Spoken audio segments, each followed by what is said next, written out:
जिस दिन मैंने अपनी बीवी को उसके बेस्ट फ्रेंड के साथ बेड पर देखा, मेरी दुनिया वहीं रुक गई थी। मैं ऑफिस से जल्दी आया था और जैसे ही घर का दरवाजा खोला, उनकी हंसी और फुसफुसाहटें सुनाई दी।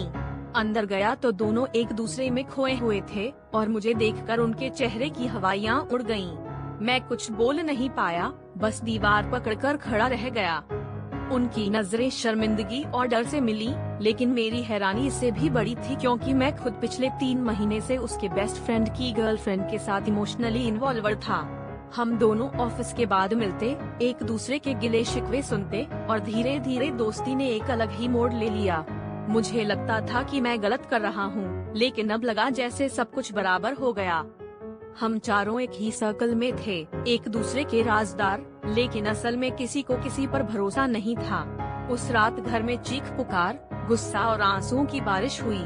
आरोप प्रत्यारोप चले, दरवाजे बंद हुए और रिश्तों की दीवारें टूट गईं। उन सब के बीच मैंने देखा कि मेरी बीवी की आंखों में गुस्से से ज्यादा राहत थी, जैसे वो इस राज के खुलने का इंतजार कर रही थी।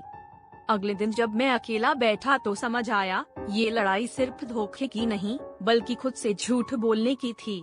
शादी बचाने की कोशिश अब सिर्फ दिखावा लग रही थी। शायद हम दोनों ही अपने अपने अफेयर में वो सुकून ढूंढ रहे थे जो एक दूसरे के साथ कभी नहीं मिला।